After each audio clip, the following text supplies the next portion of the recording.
Selamat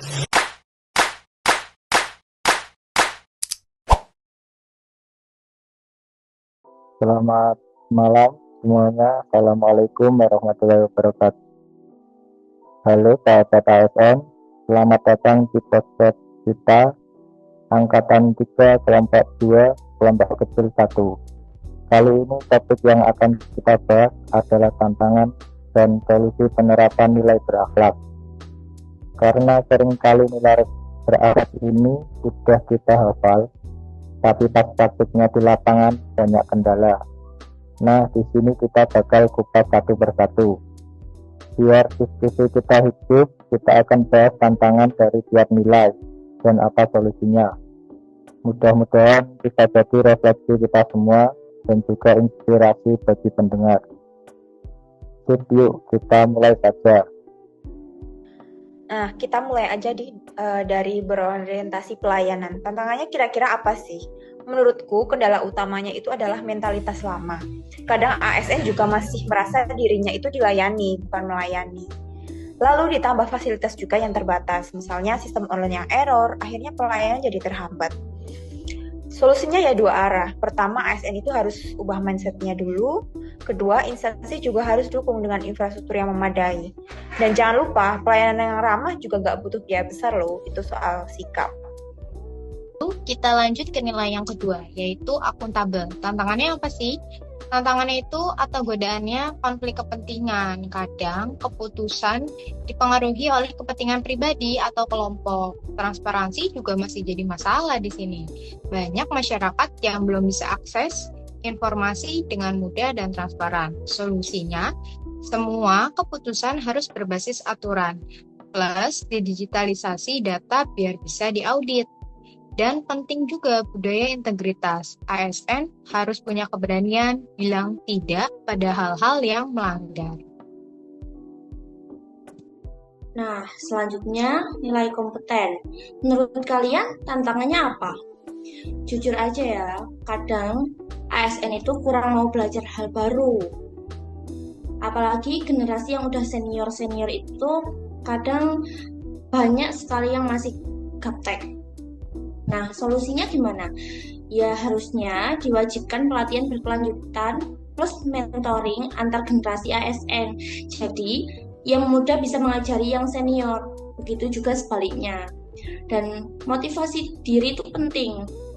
Jangan nunggu disuruh, baru juga kita belajar.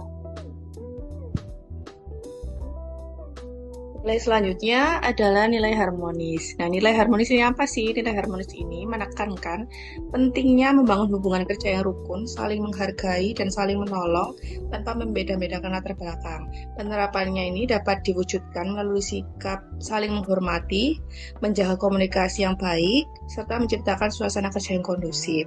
Tantangan di nilai harmonis ini diantaranya perbedaan latar belakang, perbedaan usia, bahkan perbedaan budaya kerja bisa membuat gesekan. Kadang juga ada ego sektoral yang merasa bidangnya itu paling penting. Solusinya bagaimana? Solusinya adalah dengan komunikasi terbuka, forum diskusi rutin, dan juga budaya saling menghargai. Dan jangan lupa apresiasi kecil antara rekan kerja bisa mempererat hubungan. Kita masuk di nilai loyal. Apa sih tantangan dari nilai loyal ini? Jadi, ada ASN yang lebih loyal ke individu atau kelompok, bukan ke lembaga atau instansinya. Atau gampangnya, masih ada kepentingan pribadi yang lebih mendominasi. Solusinya gimana? Harus ada penanaman nilai integritas dari awal. Misalnya, lewat latihan dasar CPNS atau pembinaan secara rutin. Dan juga pimpinan juga harus jadi teladan yang loyalitas. Nah, untuk nilai selanjutnya itu ada nilai adaptif. Nilai ini yang paling sering diuji. Kenapa? Karena banyak ASN yang belum siap dengan teknologi baru atau merasa nyaman dengan cara lama, jadi enggan berubah. Solusinya, budaya learning by doing. ASN harus berani coba dulu. Kalau salah, ya diperbaiki. Dan instansi perlu kasih ruang untuk bereksperimen, bukan cuma nuntut hasil dari semua pekerjaan. Terakhir nih, kolaboratif. Tantangannya biasanya ego sektoral. Tiap instansi punya jalannya sendiri-sendiri. Koordinasi juga kadang ribet karena birokrasinya yang terlalu panjang. Solusinya jelas, buat mekanisme koordinasi lintas instansi yang simple, plus dorong kerja tim lintas yang sesuai bidangnya. Dan jangan lupa budaya saling percaya. Tanpa trust, kolaborasi itu cuma formalitas. Jadi kesimpulannya, penerapan nilai berakhlak itu penuh tantangan. Tetapi selalu ada solusi kalau kita mau berubah. Kuncinya ada di komitmen bersama, bukan cuma individu. Dan perlu dukungan sistem, bukan hanya semangat sesaat. Tapi yang paling penting, ASN harus mulai dari diri sendiri. Yuk sama-sama kita terapkan nilai berakhlak, biar pelayanan publik makin baik dan masyarakat makin percaya. ASN berakhlak, Indonesia Indonesia maju. Indonesia maju.